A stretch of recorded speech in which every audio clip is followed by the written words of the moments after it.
Shalom frères et sœurs, nous nous retrouvons à nouveau sur Prépare l'Évangile éternel, notre web TV www.prépare-évangile-éternel.com. Nous sommes là pour l'exhortation sur la nouvelle naissance, la suite de cette exhortation sur la nouvelle naissance que nous avions commencé lors de la vidéo précédente. Nous avions vu que le royaume de Dieu est invisible, inconnu et inaccessible au monde, et pour que l'homme puisse voir le royaume de Dieu et y entrer, il lui faut d'abord naître de nouveau. Nous avons vu la naissance d'eau et la naissance d'esprit afin que l'homme puisse être régénéré, rempli du Saint-Esprit pour pouvoir manifester, vivre dans le royaume de Dieu manifesté dans le monde sur terre. Nous nous étions arrêtés à qu'en était-il des enfants, des saints qui sont nés directement en fait de leur père et de leur mère, mais dans le royaume de Dieu.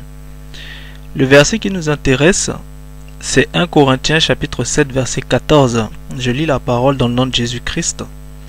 Car le mari non croyant est sanctifié par la femme, et la femme non croyante est sanctifiée par le frère. Excusez-moi. Et la femme non croyante est sanctifiée par le frère. Autrement, vos enfants seraient impurs, tandis que maintenant ils sont saints. Ici, nous voyons que Paul est en train d'expliquer en fait aux Corinthiens, en prenant l'exemple d'un homme qui est saint, c'est-à-dire un frère ou d'une sœur qui est sainte, qui a un mari ou une femme qui n'est pas croyante, donc qui est toujours impure. Paul nous dit ici que le mari non croyant est sanctifié par la sœur croyante, qui est sa femme, et vice versa. Nous comprenons aussi, Paul nous explique aussi que dans le cas contraire, les enfants seraient impurs. Or, maintenant, ils sont saints.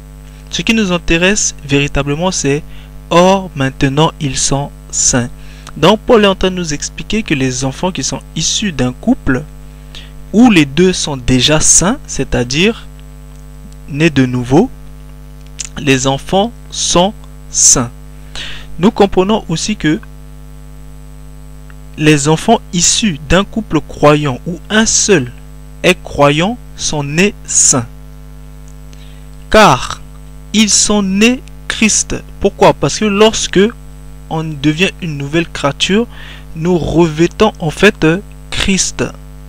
Et les enfants qui sont nés en fait de ces parents qui sont déjà saints, ces enfants-là sont automatiquement saints. Pourquoi? Parce qu'ils sont nés du Saint-Esprit, ils sont nés de Dieu. Il faut pas oublier que les parents sont saints et l'Esprit de Dieu est dans les parents. Donc c'est ce même esprit-là qui va donner en fait naissance à ces nouveaux enfants qui naissent directement saints, exactement comme Jésus-Christ est né saint. Vous comprenez?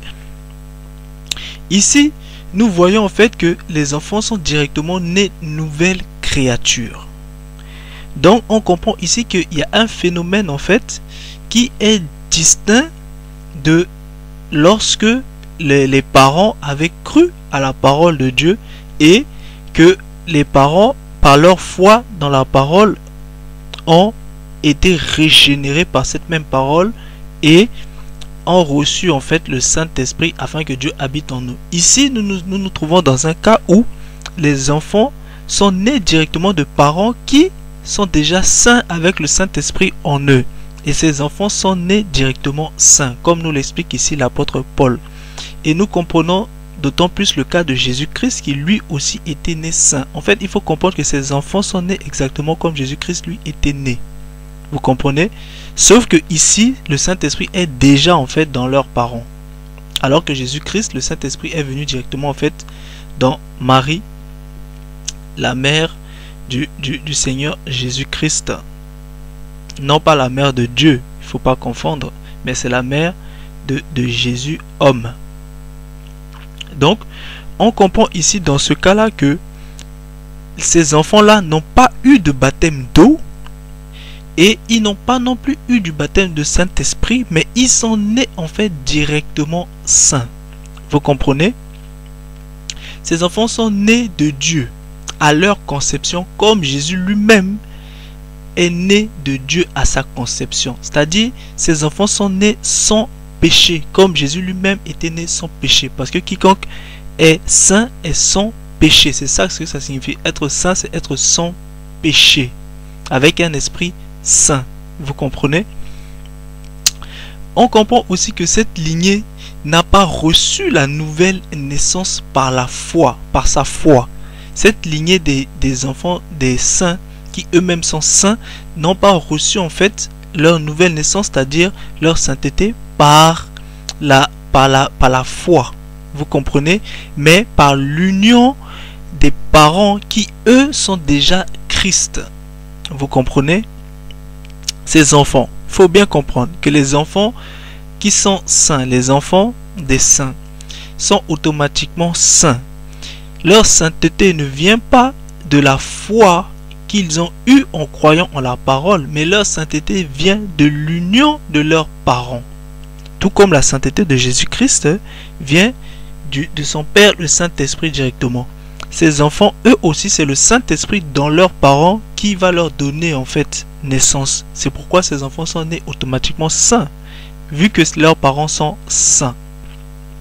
On comprend ici que ces enfants sont nés non d'une lignée pécheresse, c'est-à-dire d'une lignée adamique, comme par exemple les pierres étaient nés de leurs parents.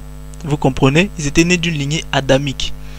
Mais Jésus, lui, son Père est automatiquement le Saint-Esprit, donc il était saint. Dans ses enfants aussi, quand le Saint-Esprit vient habiter dans un homme, l'homme devient maintenant le temple du Saint-Esprit. C'est-à-dire, Pierre était le temple du Saint-Esprit, Jean était le temple du Saint-Esprit, etc. Et c'est le Saint-Esprit en eux qui agissait. Donc, lorsque les enfants, en fait, vont être conçus, ces enfants seront automatiquement saints parce que le Saint-Esprit, dans leurs parents, les a également conçus.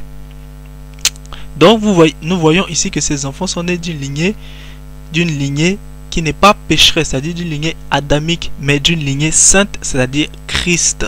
Vous comprenez? Ici, il y a quelque chose de totalement différent. Nous comprenons aussi que leur croyance en Christ avait eu lieu quand ils étaient dans le sein de leur Père. Pourquoi? Parce que c'est toujours par la foi. Donc, vous devez comprendre que ces enfants, comment cela se fait-il qu'ils sont saints? C'est tout simplement parce que leur foi avait eu lieu quand ils étaient encore dans le sein de leurs parents. Tout comme vous voyez, l'auteur de Hébreux nous explique que lorsque Lévi avait donné en fait la dîme à Melchisédek quand il était dans le sein d'Abraham. Vous comprenez? Donc il faut aussi ici que vous compreniez que ces enfants-là qui sont nés saints, ils ont aussi cru. Ils ont cru à quel moment? Ils ont cru quand ils étaient dans le sein de leurs parents. Est-ce que vous comprenez? Donc c'est toujours la foi, mais cette foi n'intervient pas tout de suite avant en fait la nouvelle naissance. Cette foi est intervenue avant que leurs parents deviennent saints. Vous comprenez? Donc nous voyons ici que cette lignée doit demeurer dans la méditation de la parole et dans l'obéissance à la parole afin de recevoir le don de la grâce qui est l'Esprit. Bien avant de comprendre ça, nous allons faire un détour très rapide dans 1 Jean chapitre 4 au verset 4. 1 Jean chapitre 4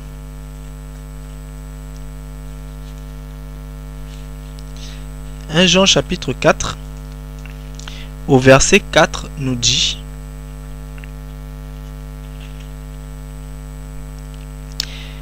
Vous, petits enfants, vous êtes de Dieu, et vous les avez vaincus parce que celui qui est en vous est plus grand que celui qui est dans le monde. Vous comprenez ici, Jean parle en fait aux petits enfants, des enfants qui sont nés de parents qui étaient déjà saints. Vous comprenez? De parents qui avaient déjà cru et qui étaient déjà devenus des nouvelles créatures. Jean leur dit: vous petits enfants, vous avez déjà vaincu le malin, parce que celui qui est en vous, c'est-à-dire le Saint, c'est-à-dire l'Esprit de Dieu, l'Esprit Saint qui est en vous, lui, il est plus grand que celui qui est dans le monde. Est-ce que vous comprenez? Donc, c'était bien pour que nous voyions ici que cette génération d'enfants qui sont nés saints avait un esprit saint en eux qui est plus grand que l'esprit qui est dans le monde. Donc lorsque nous voyons en fait, nous avons dit que cette lignée en fait sainte, cette lignée Christ doit demeurer absolument dans la méditation de la parole, comme il est dit dans Josué chapitre 1 verset 8.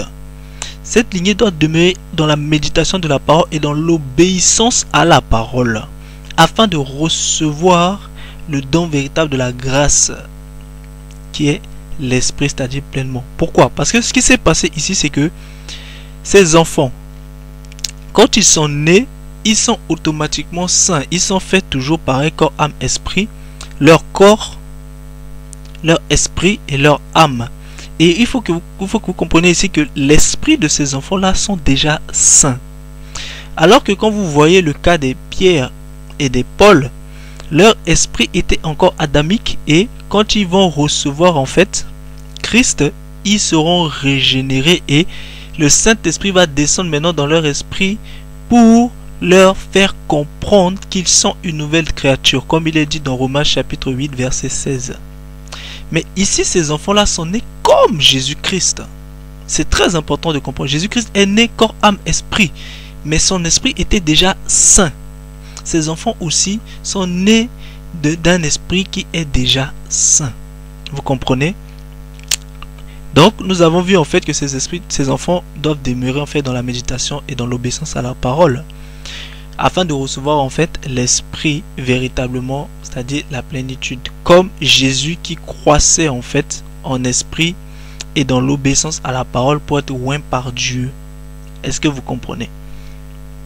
Lorsque nous allons dans Luc chapitre 2 verset 40, nous pouvons voir aussi le verset 46, le verset 47, le verset 49 et le verset 52. Vous pouvez voir véritablement ces versets-là.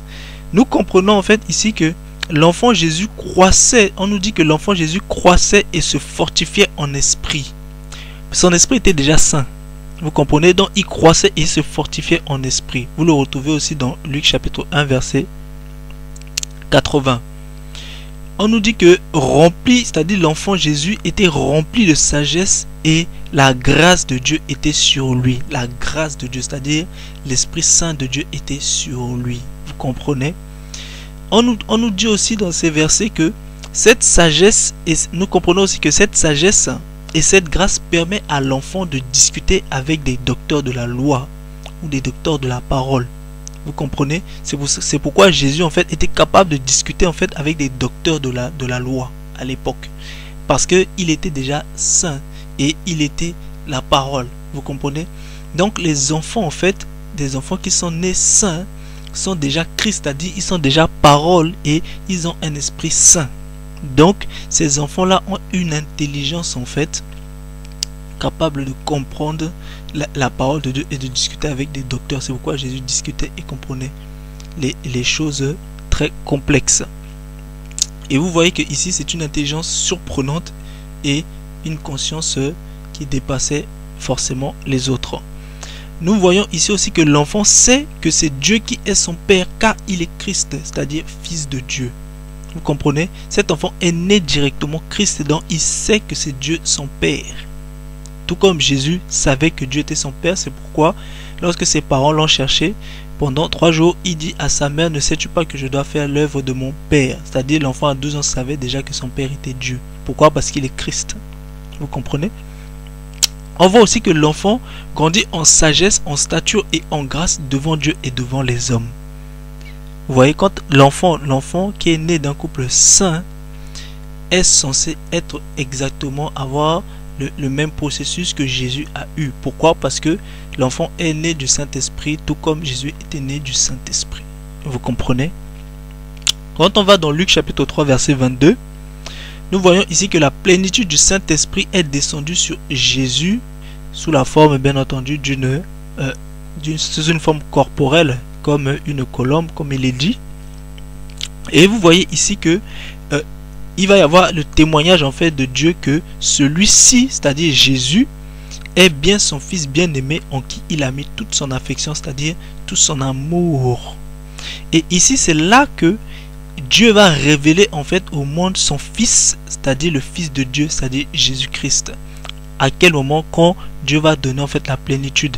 Mais avant de donner la plénitude, il a fallu que l'enfant soit d'abord saint. Il était né saint, c'est-à-dire il avait déjà un esprit saint et il était déjà lui-même la parole, c'est-à-dire le Christ. Et il faut qu'il grandisse et qu'il garde cette sagesse, cette obéissance en fait à la parole de Dieu, afin de recevoir après son baptême que Jean va lui faire la plénitude de l'esprit qui témoigne de sa révélation en tant que fils de Dieu. Vous comprenez? Lorsque vous allez dans 1 Jean chapitre 2, le verset 15 au verset 17, nous parle d'un certain nombre de choses. Ça nous dit que il ne faut pas aimer le monde ni les choses du monde. Si quelqu'un aime le monde, l'amour de Dieu n'est point en lui. Vous comprenez? Car tout ce qui est dans le monde ne vient point du Père, mais vient du monde. C'est-à-dire la convoitise de la chair, la convoitise des yeux, l'orgueil de la vie. Toutes ces choses ne viennent pas du Père, mais viennent du monde. Convoitise de la chair, convoitise des yeux et orgueil de la vie. Vous voyez que le monde, et ce verset nous dit que le monde passera et toute sa convoitise aussi passera. Mais celui qui fait la volonté de Dieu demeure éternellement.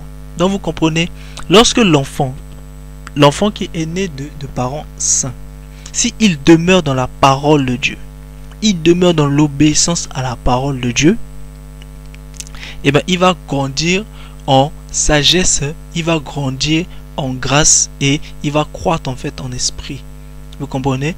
Jusqu'à ce que Dieu lui déverse en fait la plénitude de l'esprit, tout comme Jésus-Christ l'a eu. Ça veut dire que un enfant qui est né saint ne doit pas en fait manifester l'amour des choses du monde, parce qu'il sait déjà qu'il est Christ. Or, l'amour des choses du monde consiste en la convoitise de la chair, convoitise des yeux, convoitise et l'orgueil de la vie. Vous comprenez? Lorsque vous allez dans Romains chapitre 12 au verset 2, il nous est dit ici de ne pas se conformer en fait au siècle présent et qu'il faut être renouvelé. Il faut avoir le renouvellement en fait de l'intelligence. Ça pour discerner la volonté de Dieu, ce qui est bon, agréable et parfait. Exemple, c'est-à-dire ne pas s'enivrer de vin. S'enivrer de vin, c'est de la débauche. Éphésiens chapitre 5 verset 18 nous dit, mais l'esprit de Dieu, d'accord, il nous est dit aussi, il ne faut pas s'enivrer de vin, mais il faut s'enivrer de l'esprit de Dieu. C'est-à-dire il faut grandir en esprit, il faut croître en esprit. Il nous est dit aussi de s'entretenir avec des psaumes, des hymnes, des cantiques spirituels, chantant et célébrant de tout votre cœur, d'accord, chantant et célébrant de tout votre cœur les louanges de Dieu. Vous le retrouvez dans Éphésiens chapitre 5 verset 19. Il faut aussi rendre grâce à Dieu continuellement au nom de Jésus-Christ. Vous le retrouvez dans Éphésiens chapitre 5 verset 20. Il nous est dit aussi de se soumettre les uns aux autres. Vous le retrouvez dans le verset 21. Lorsque vous allez dans Galates chapitre 1 verset 10, il nous est dit ne pas chercher à plaire aux hommes mais à Dieu. Celui qui plaît aux hommes n'est pas serviteur de Dieu. Vous voyez, ne pas chercher à plaire aux hommes mais à Dieu. Celui qui cherche à plaire aux hommes n'est pas serviteur de Dieu. Jacques chapitre 4 verset 4 nous dit aimer le monde, c'est être adultère contre Dieu. Vous voyez, les versets, quand vous allez dans les versets 1, 2, 3, 5 et 6, nous explique aussi toutes ces choses. Et il nous est dit qu'il faut fuir en fait les passions des membres du corps. C'est-à-dire qui nous amène à un certain nombre de choses comme la lutte, les disputes, les convoitises, l'argent. Vous voyez, l'orgueil, parce que Dieu résiste aux orgueilleux. Vous pourrez entrer en détail dans toutes ces choses. Lorsque vous allez dans Jacques chapitre 4 verset 11 à 12, il nous est dit de ne pas parler en mal des frères, ne pas juger. Parce que si on juge en fait les frères ou si on parle mal des frères, c'est vouloir juger la loi ou parler mal de la loi. Celui qui juge n'est pas observateur de la loi, d'accord, mais il devient juge de la loi. Or, Dieu seul est législateur et juge. Vous voyez, tout ça, ce sont des conseils pour que le saint puisse marcher selon la crainte de Dieu. Jacques chapitre 4 verset 17 nous dit: celui qui sait faire le bien et ne le fait pas commet un péché. D'accord? Donc, vous comprenez que vivre selon le monde et les convoitises du monde, vous devenez ennemi de Dieu. D'accord? Et celui qui aime le monde n'a pas l'amour de Dieu. Or, l'amour de Dieu est l'esprit de Dieu. Donc, vous comprenez que celui qui aime le monde, celui qui a l'amour du monde n'a pas l'amour de Dieu. Donc, un enfant, l'enfant qui est né automatiquement saint doit garder l'amour de Dieu en lui et ne pas avoir l'amour du monde. D'accord, vous comprenez? Maintenant, qu'est-ce qui s'est passé? Du temps des apôtres, pour que nous puissions demeurer en fait dans cet amour, il a fallu demeurer dans la vérité. L'important de la vérité, car c'est l'obéissance à la vérité qui nous permet, qui nous sanctifie de jour en jour. L'obéissance à la vérité. Or, celui qui s'égare de la vérité, il s'égare de Dieu. Est-ce que vous comprenez?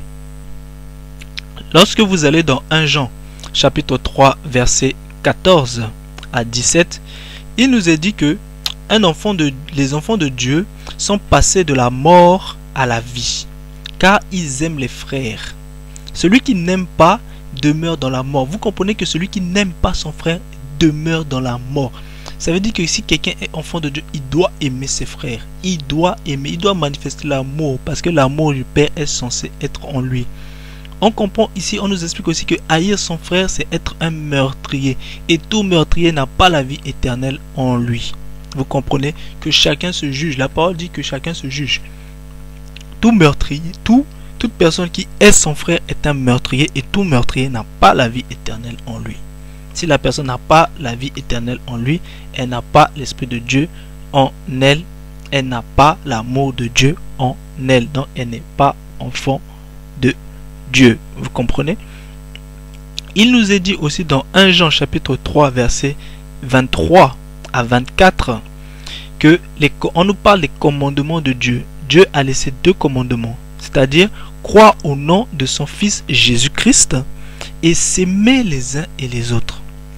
Et il nous est dit que si quelqu'un garde les commandements de Dieu, c'est-à-dire croire au nom du Fils unique de Dieu, Jésus-Christ, et s'aimer les uns et les autres, si la personne garde ce commandement, la personne demeure en Dieu. C'est-à-dire la seule façon de demeurer en Dieu, c'est de garder ses commandements, s'aimer les uns et les autres et croire au nom de Jésus-Christ.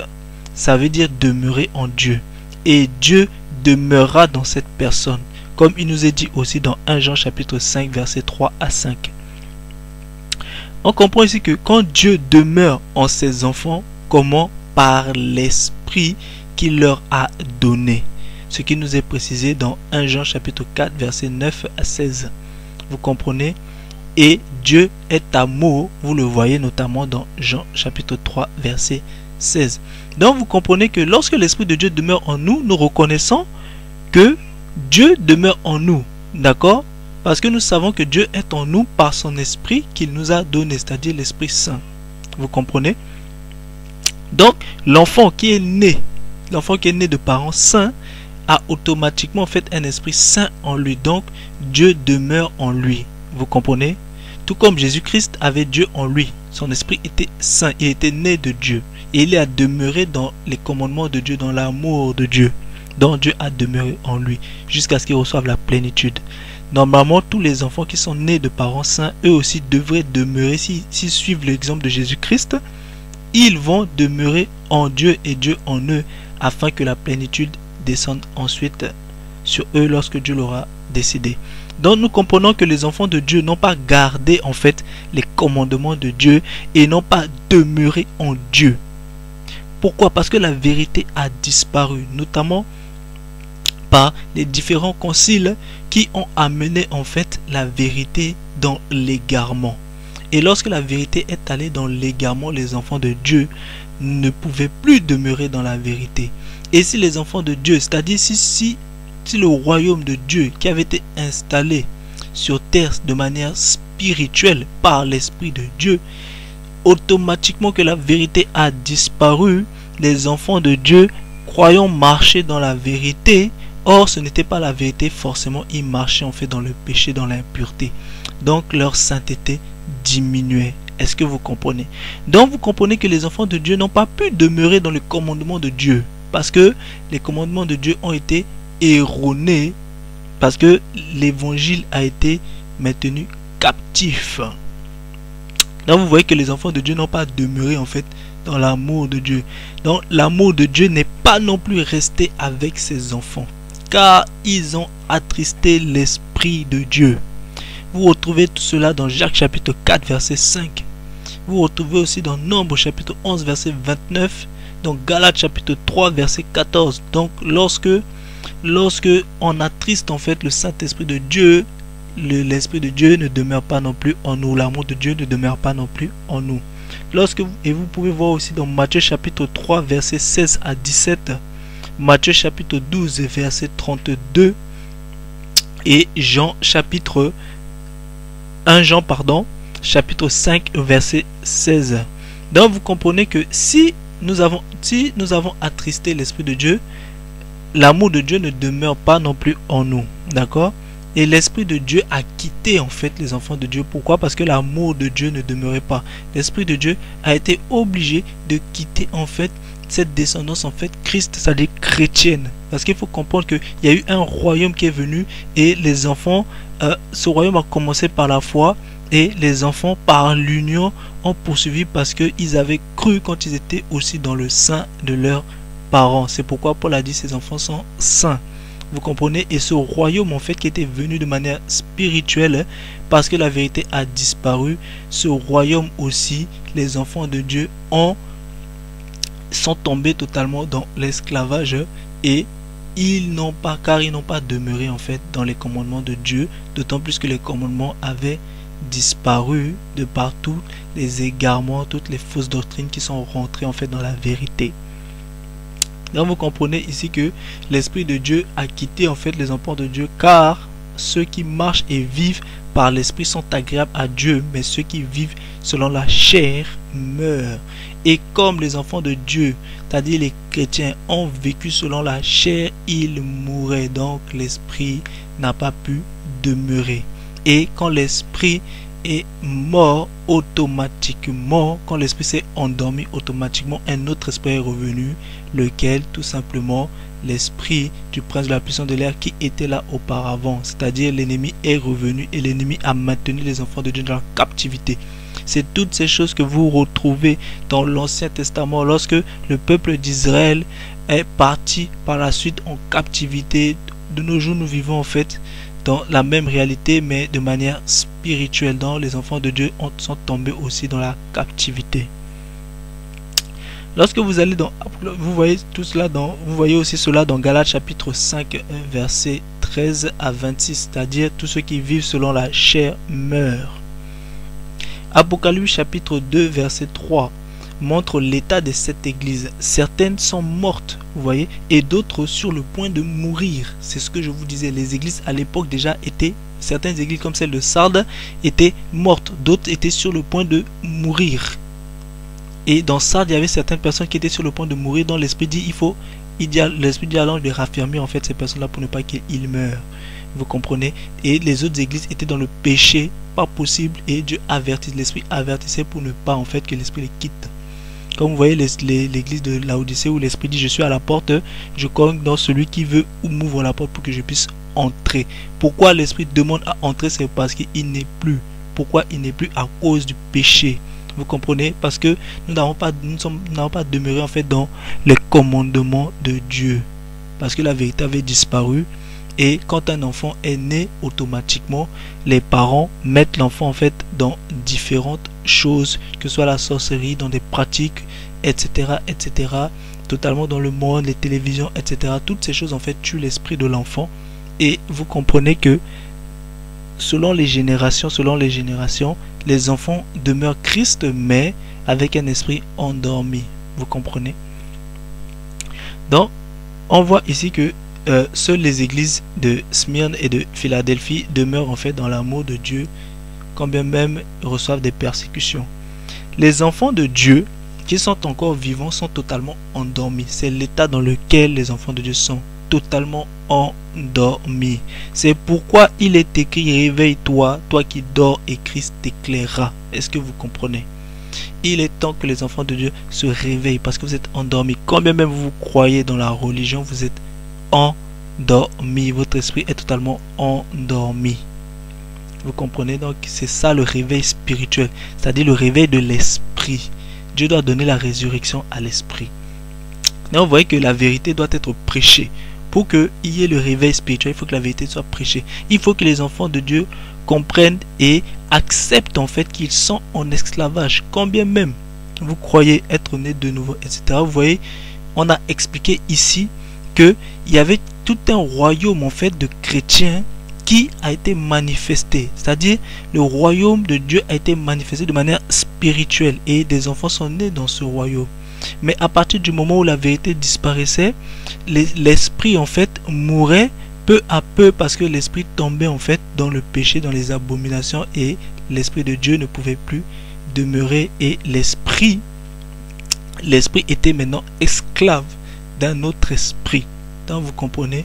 Et les chrétiens étant maintenant esclaves marchent selon leur nouveau maître. C'est pourquoi vous voyez les chrétiens aujourd'hui ont l'amour du monde.